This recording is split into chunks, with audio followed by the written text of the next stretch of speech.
LA dazzles the world with its glitz, glamour, and allure of stardom, a city where dreams are made under the shimmering lights. Yet, beneath the sparkle, predators weave through the crowds, preying on the innocent and turning the City of Angels into a haunting stage for deception and tragedy. Today's story is about two vibrant lives, full of promise, cut tragically short in the City of Dreams. What happened to Christy Giles and Hilda Marcela Cabrales on that fateful night? Welcome back to Chilling Fireside Stories, where I bring you real-life cases that deserve to be remembered with the utmost care and respect. While true crime can be difficult to hear, I present these stories in a way that honors the victims and makes them bearable for my community.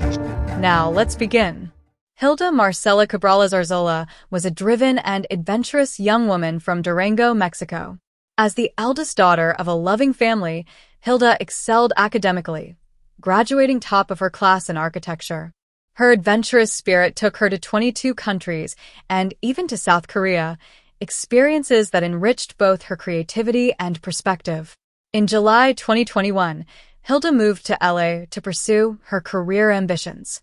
She was a loving and responsible individual who shared deep connections with friends and family, including her beloved dog, Tomas, who remained in Mexico awaiting her return. Meanwhile, Christy Giles was a dynamic and multifaceted individual whose life was marked by creativity, adventure, and resilience.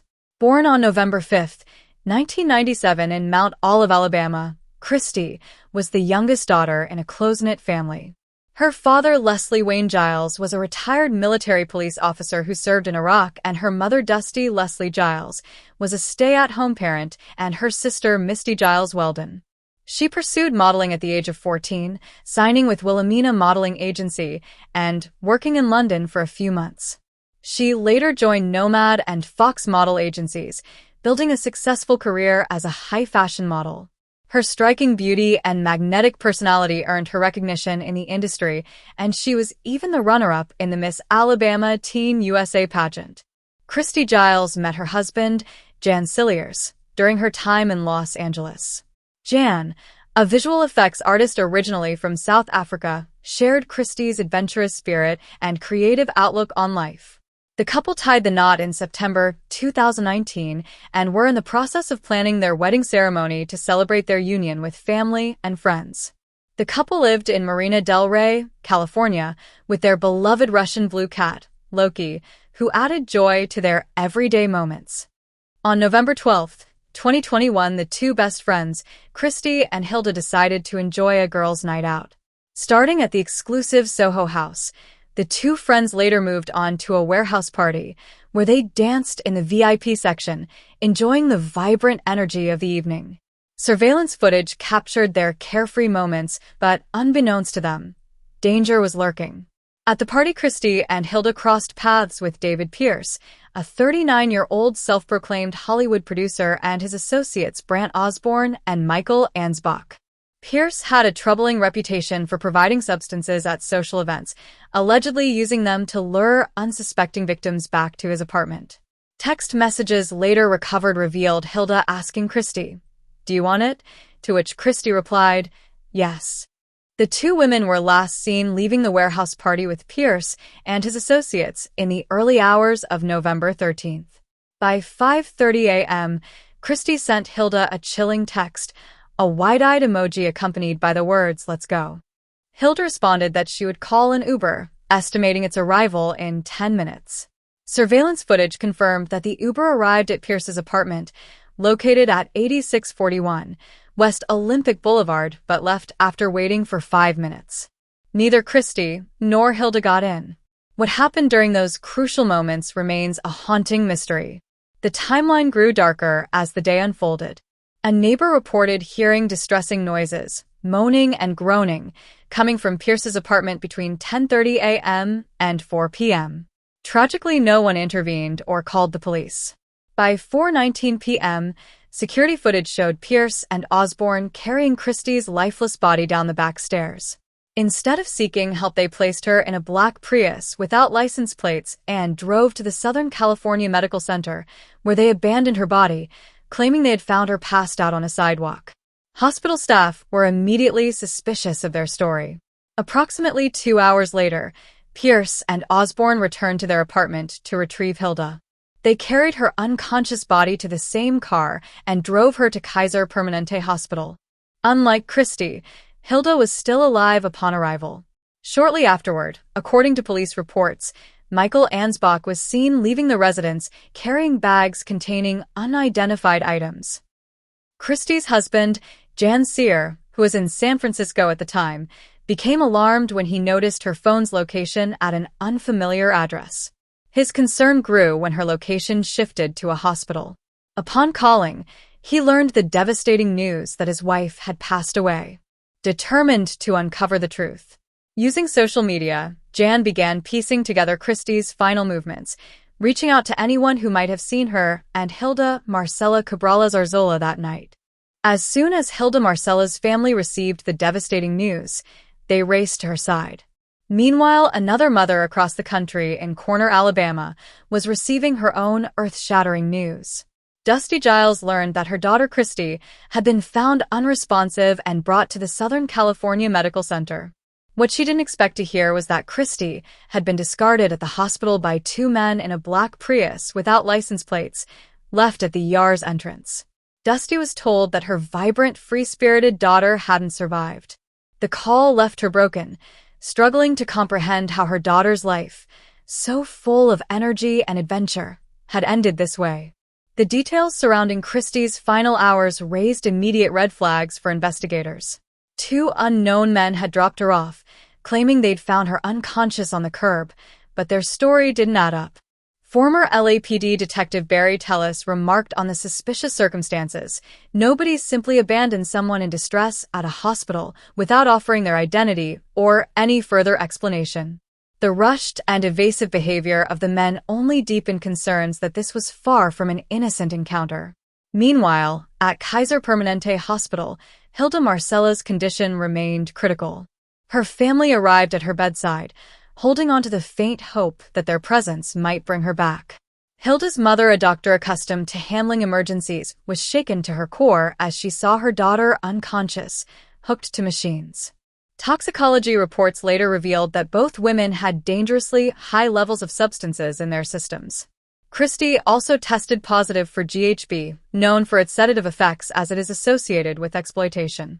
For their loved ones, the idea that these health-conscious, vibrant women had willingly taken such substances was unfathomable. Their families were convinced this was no accident. They believed Christy and Hilda had been drugged. Determined to uncover what had happened, Christy's husband Jan began piecing together the puzzle. He reconstructed a timeline of her final hours using conversations, social media activity, and other digital traces she left behind. On the evening of November 12, 2021, Christy had spent the early hours walking on the beach with her cat and soaking in a beautiful sunset, images she shared in her final messages to Jan before she headed out for what should have been a carefree night. When Jan turned to social media, posting the mysterious Olympic Boulevard address and asking for help, responses flooded in, pointing to a man named David Pierce, who lived at that location. Descriptions of Pierce painted a disturbing picture, an unsavory individual with a troubling reputation. It was believed that Christy and Hilda had met him for the first time at the warehouse party. Pierce, who had managed to evade scrutiny for years, was now under the spotlight as investigators began connecting the dots.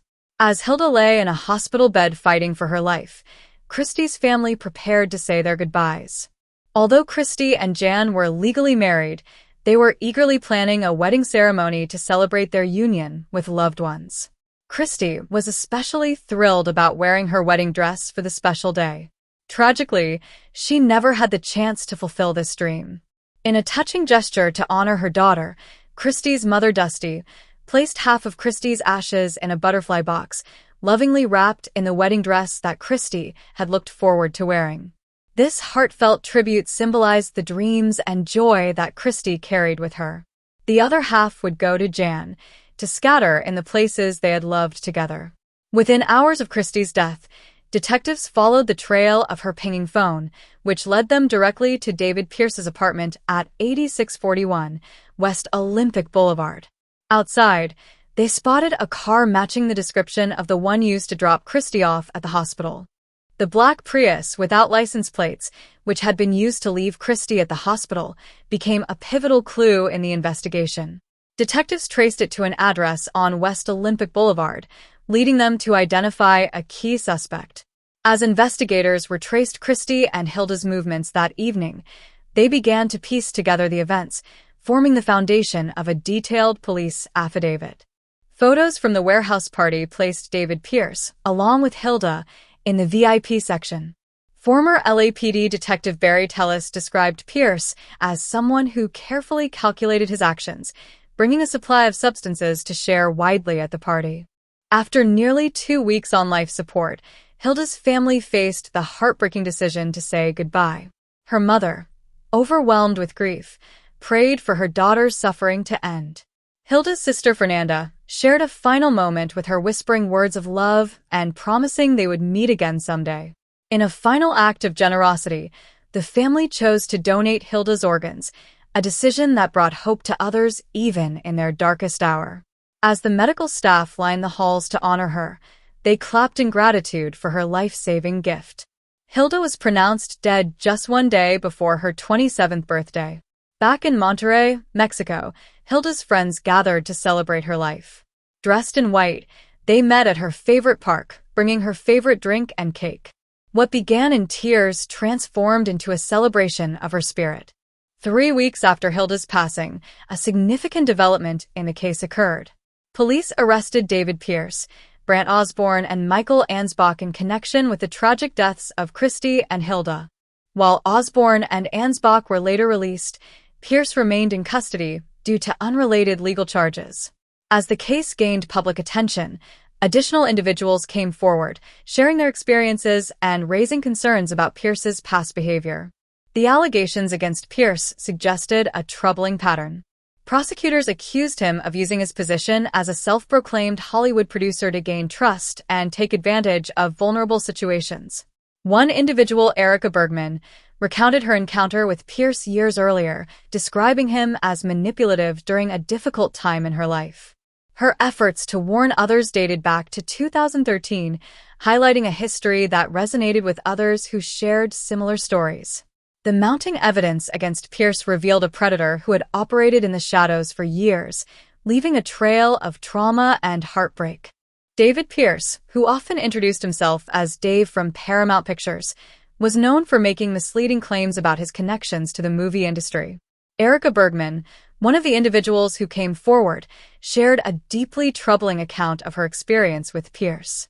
She recounted feeling unwell and disoriented after an encounter, waking up hours later to unsettling comments from him.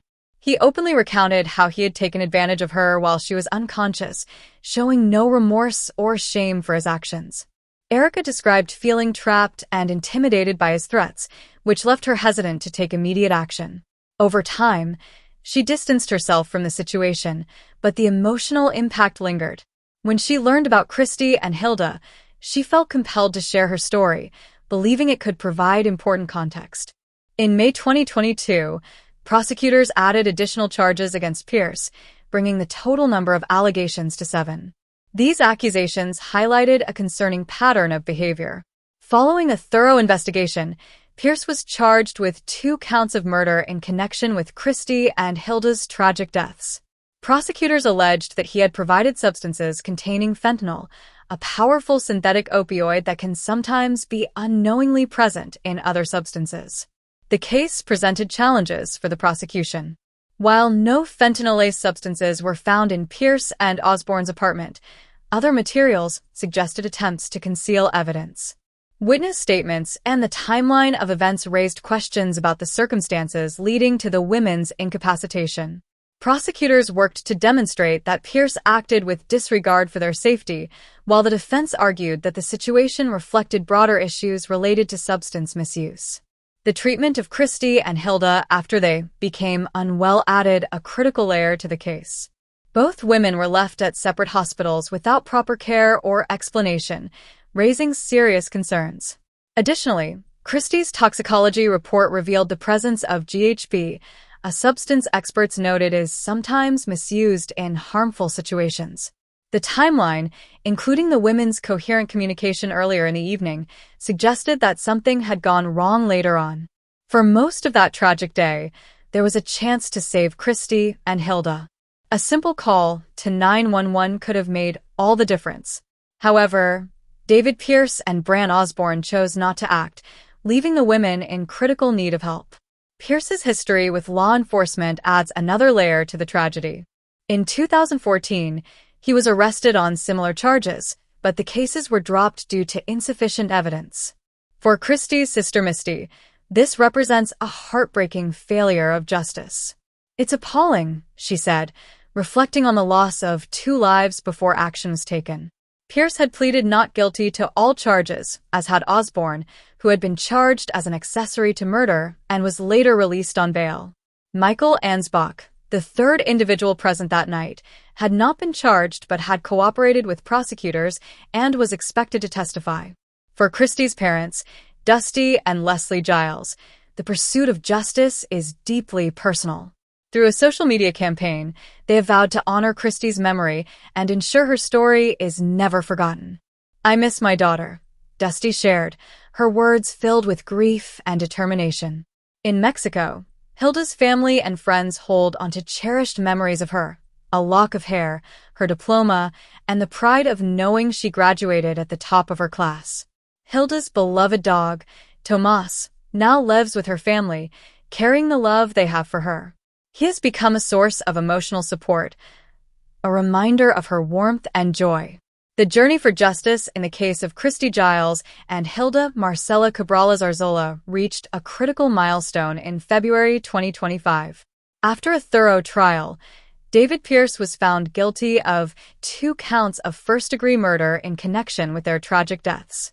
The jury also convicted him on multiple counts related to incidents involving other individuals over the past decade. This outcome represented an important step toward accountability, as prosecutors detailed Pierce's troubling pattern of behavior. For the families of Christy and Hilda, the verdict brought a measure of solace, knowing that their loved ones' voices had been heard and justice had been pursued. Their legacy continues to inspire conversations about safety and the need for vigilance in protecting one another. Thank you for watching and for taking the time to join me in shedding light on this important story. Your engagement and support means so much, and together, we can raise awareness and push for meaningful change. If this story resonated with you, let it be a reminder to prioritize safety, stand up for justice, and support one another. I'd love to hear your thoughts. Please share them in the comments below and be part of the conversation. Your voice matters, and together we can make a difference.